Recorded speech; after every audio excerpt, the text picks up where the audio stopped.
You're listening to the N2K Space Network.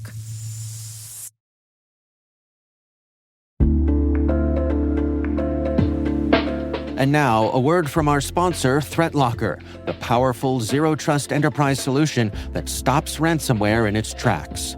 Allow Listing is a deny-by-default software that makes application control simple and fast. Ring fencing is an application containment strategy, ensuring apps can only access the files, registry keys, network resources, and other applications they truly need to function. Shut out cybercriminals with world-class endpoint protection from ThreatLocker.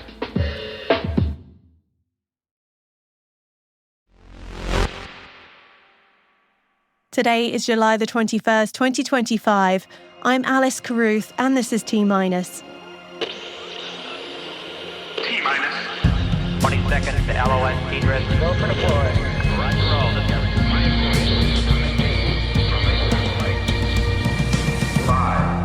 Booz Allen Hamilton has announced that it's tripling its venture capital commitment from $100 million to $300 million. 4. A SpaceX Falcon 9 is due to lift off on Tuesday, carrying 4 NASA payloads. 3. The Korea AeroSpace Administration has shared its ambitions to establish a lunar base by 2045. 2.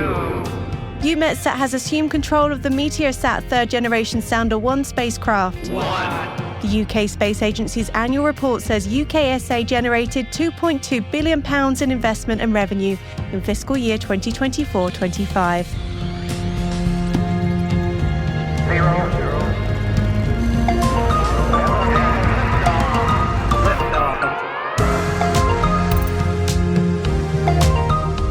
Although our host Maria Varmaz is on vacation this week, she recorded a chat with the Cyberwire Daily's host Dave Bittner about AST SpaceMobile's application for new spectrum, which is likely to infringe on availability to ham users.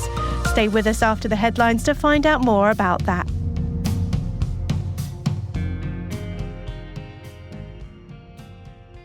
Happy Monday, everyone. Last week, the UK Space Agency held its annual conference in Manchester. A flurry of updates and reports were released during the event to include the UK Space Agency's annual report and accounts for fiscal year 2024-25. The report states that through £581 million in funding, the UK Space Agency generated £2.2 billion in investment and revenue in FY 24-25. The Space Cluster's infrastructure fund alone attracted over £700 million of private investment and secured £30 million in follow-on funding. The 113-page document outlines the priorities for the UK to include launch access, an increase in broadband, position, navigation and timing, and Earth observation capabilities, and to further space domain awareness and space sustainability. The UK says it's poised to become a key European launch hub, backed by financial discipline and a motivated workforce. In the last year, Saxford Spaceport in Shetland became the first vertical orbital launch licensed site in Western Europe. It's still hoped that we'll see the first vertical launch from Saxford in the coming 12 months. You can read the full report by following the link in our show notes. Staying in Europe, EUMETSAT has assumed control of the Meteosat Third Generation Sounder 1, or MTG-S1 spacecraft. The vehicle has completed more than 2 weeks of complex manoeuvring, precise positioning, and meticulous checks since its launch on July the 1st. The satellite, which carries the infrared sounder and the European Union's Copernicus Sentinel-4 mission, has completed its launch and early operations phase and is now in orbit around 36,000 kilometres above the equator. MTG-S1 will now begin months of intensive testing by experts at EUMETSAT with partners from the European Space Agency. Once fully commissioned, the satellite will deliver entirely new streams of atmospheric sounding data, enabling national meteorological services to deliver earlier and more accurate warnings that will hopefully save lives and protect property and infrastructure. The Korea AeroSpace Administration, known as KASA, has shared its ambitions to establish a lunar base by 2045. The plan is part of the nation's new long-term national space exploration roadmap. It lays out exploration areas into Earth orbit, Moon, helisphere and deep space, and outlines 5 core missions including low Earth orbit and microgravity exploration, lunar exploration, and solar and space science missions. KASA was established last year and aims to develop independent landing and mobility technologies, utilize lunar resources, and construct infrastructure for economic activities. By 2040, it plans to develop a next-generation lunar lander for logistics, with the goal of building a lunar economic base by 2045.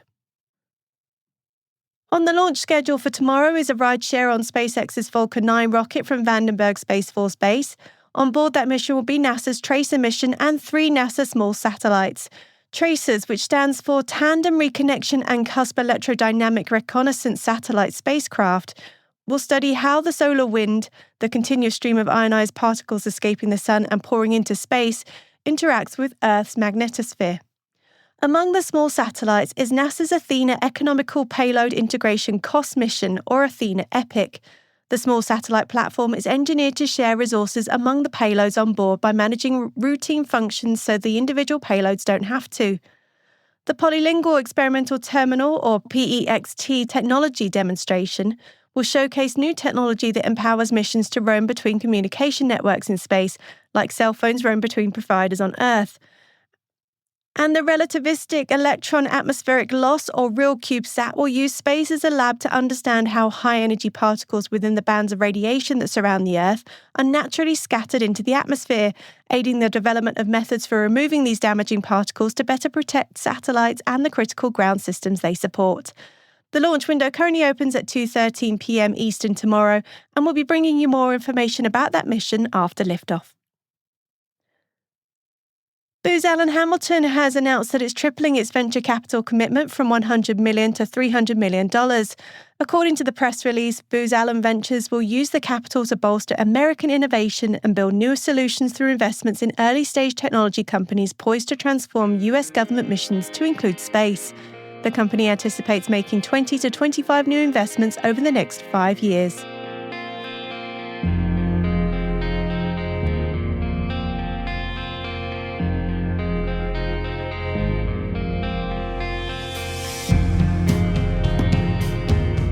That wraps up today's Intel briefing. Our producer Liz Stokes joins us now with more on the stories that didn't make today's top 5. Liz, what do you have for us?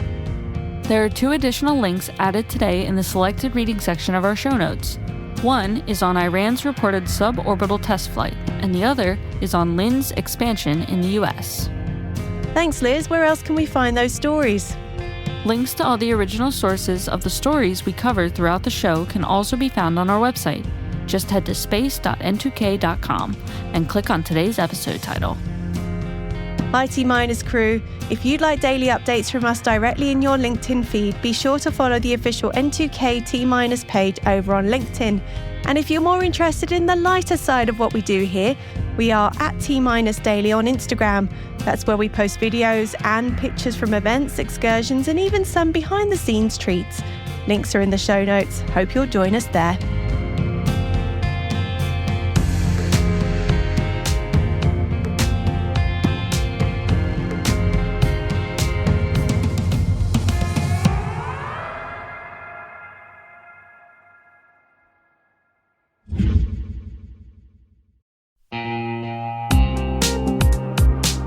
Hey everybody, Dave here.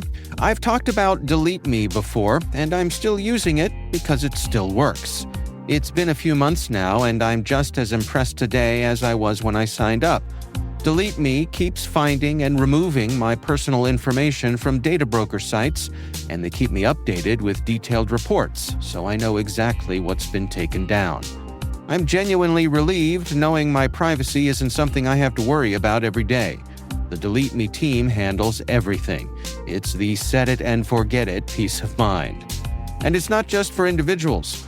Delete Me also offers solutions for businesses, helping companies protect their employees' personal information and reduce exposure to social engineering and phishing threats. And right now, our listeners get a special deal, 20% off your Delete Me plan. Just go to joindeleteme.com/N2K and use promo code N2K at checkout. That's joindeleteme.com/N2K, code N2K.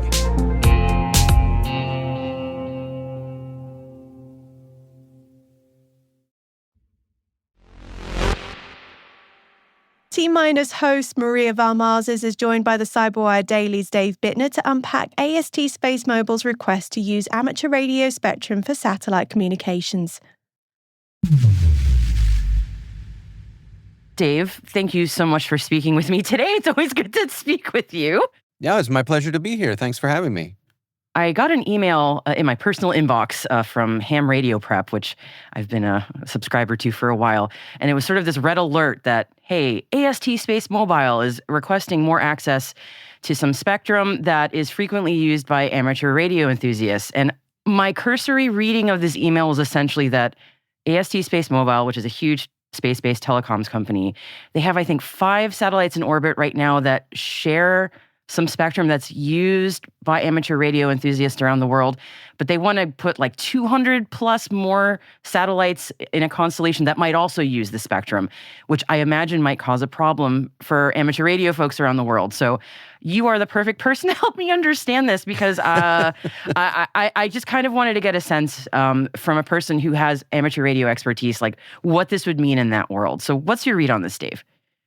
So as I read it, AST Space Mobile are looking to have a low Earth orbit cellular network. Yes. And that's like the hot space right now in space. in LEO satellites, right? That's right. So that's what they're fixing to do here.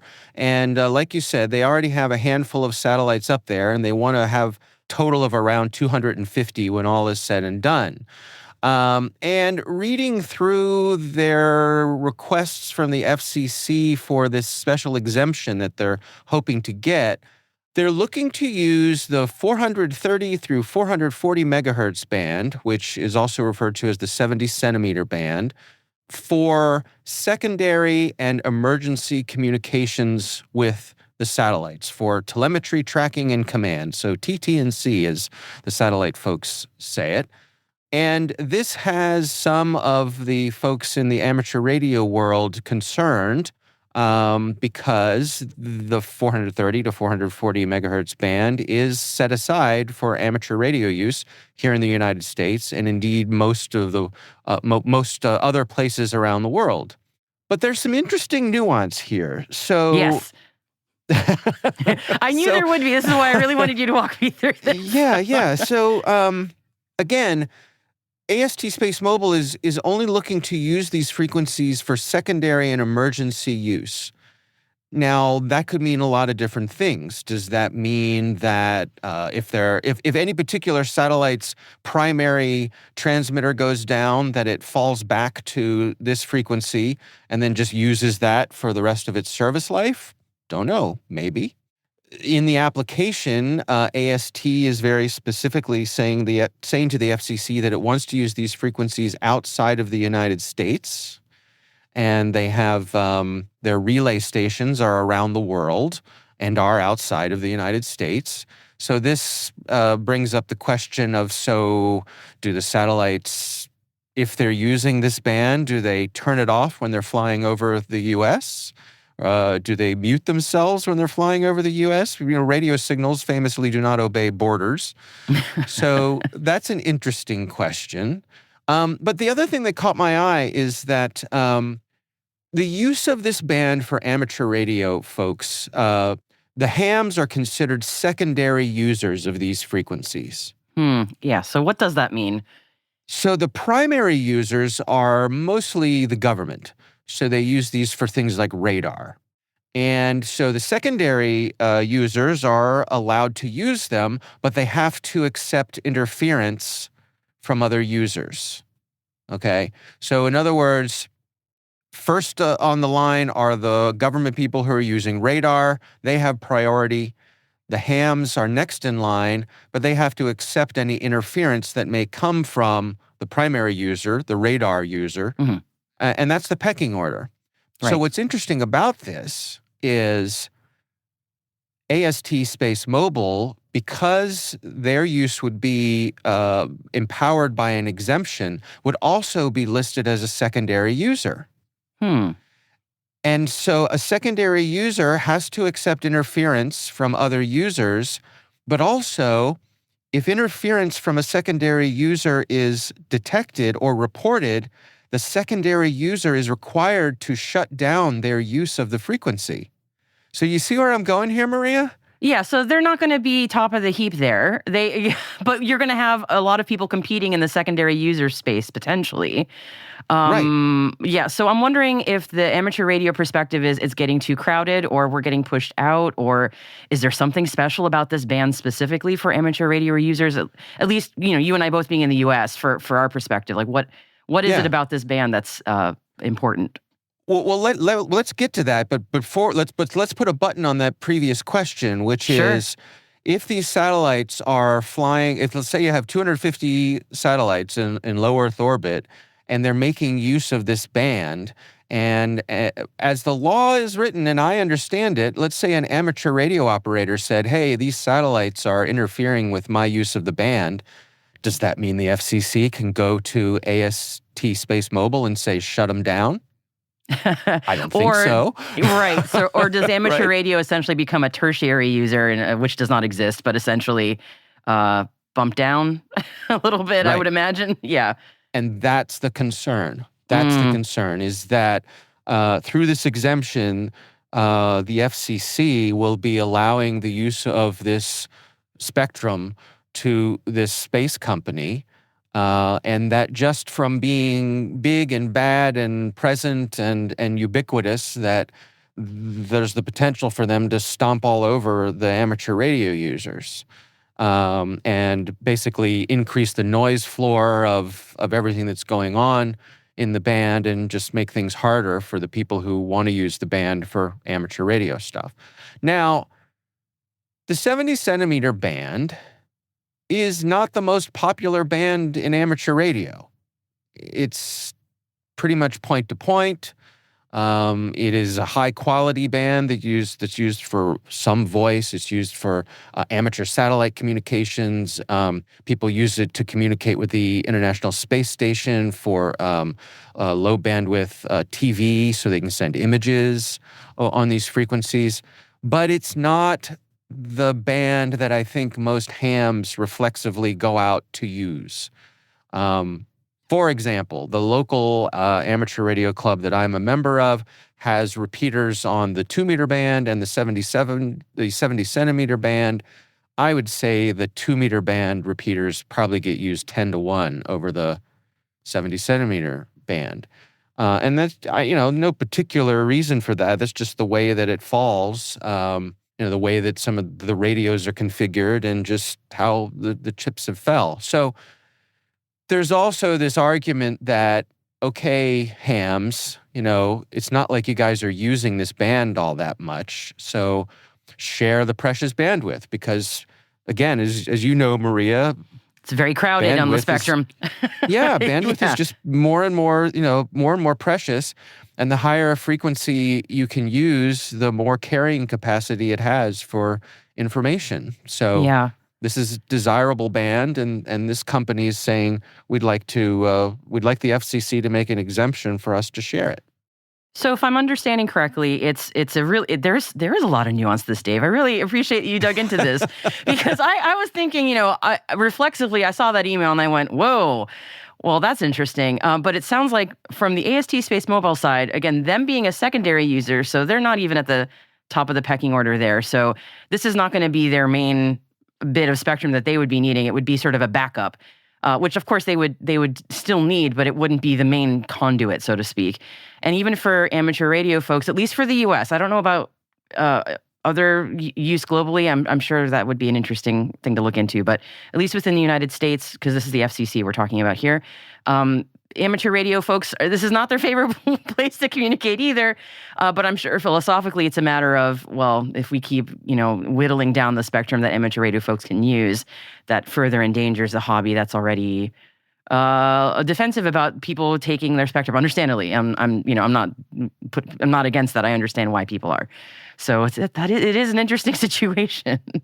Yeah, it's also interesting that you mentioned that this particular request is U.S. based, but a lot of the advocacy to protect this spectrum is coming out of the U.K. Oh, yeah, that's interesting. What's up with that? Well, I'm kind of connecting dots here. So I can't not claim to have an absolutely rock solid answer here, but I suspect that part of that is coming because AST has said that they're specifically not planning on using this spectrum within the United States, but they're not making that promise to the rest of the world. Oh, right? That is interesting. And so, yeah, so if you're in the UK, you're thinking, here's this company out of Texas who's going to be putting up all of these satellites, this constellation of satellites, and this is going to presumably, or at least has the potential, to raise the noise floor on this band. And let's not forget, amateur radio is also about responding to emergencies. We've seen that certainly here in the U.S. So there's concerns that it could degrade ability to respond in the case of an emergency. So there's that. What is the recourse then outside of the United States? Is it the ITU? Can anything? I'm not saying something has to be done, but if one feels that something should be done, what do you do? Yeah, I think you complain to the ITU.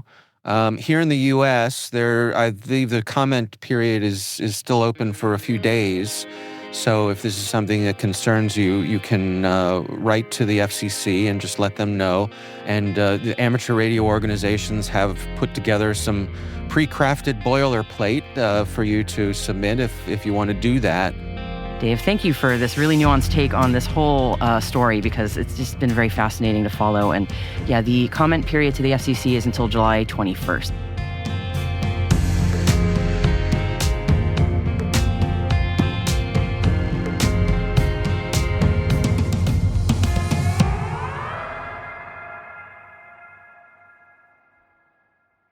We'll be right back.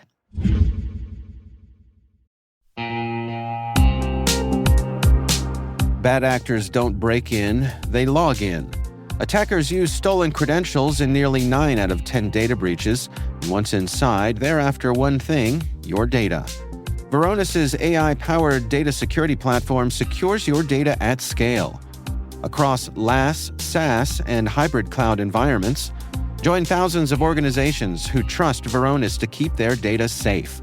Get a free data risk assessment at varonis.com.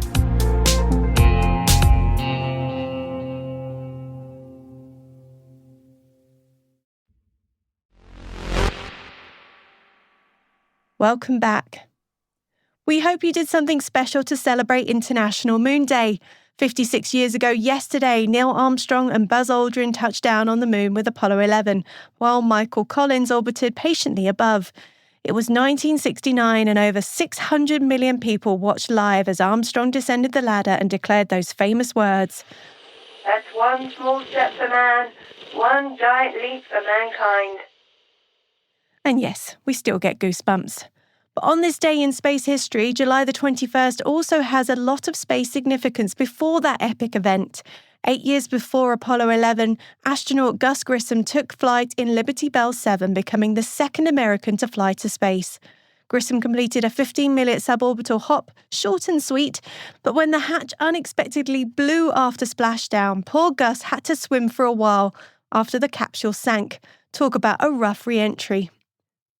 So whether you're gazing up at the waning crescent moon tonight or nerding out over Apollo mission patches, take a moment to toast the trailblazers, Grissom, Armstrong, Aldrin, Collins, and everyone who helped us get to the moon, and back again, of course. And also keep an eye out for the annual Perseids meteor shower. The peak isn't until August the 11th, but you never know what you might see if you look up for long enough.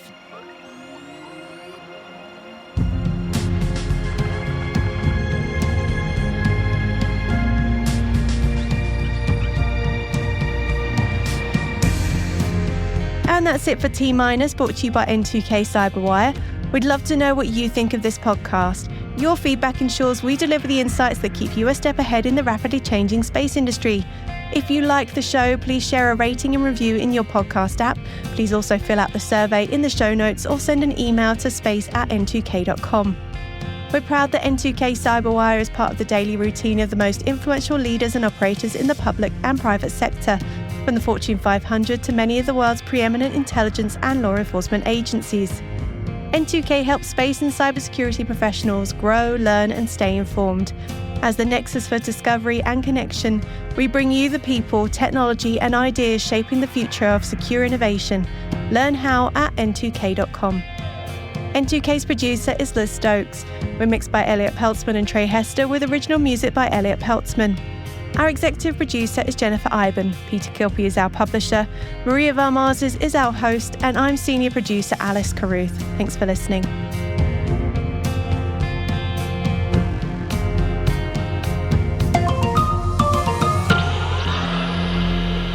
T-minus.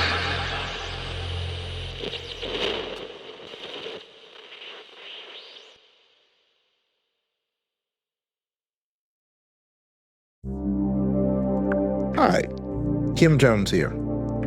On CISO Perspectives, we get candid with the thinkers, doers, and trailblazers shaping cybersecurity leadership.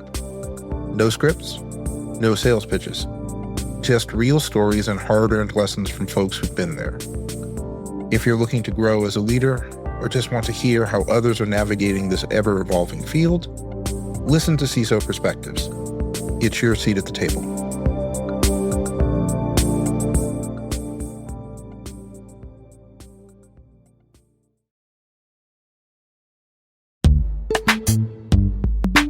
CISOs and CIOs know machine identities now outnumber humans by more than 80-1. And without securing them, trust, uptime, outages, and compliance are at risk. CyberArk is leading the way with the only unified platform purpose-built to secure every machine identity, certificates, secrets, and workloads across all environments, all clouds, and all AI agents. Designed for scale, automation, and quantum readiness, CyberArk helps modern enterprises secure their machine future. Visit cyberark.com/machines to see how.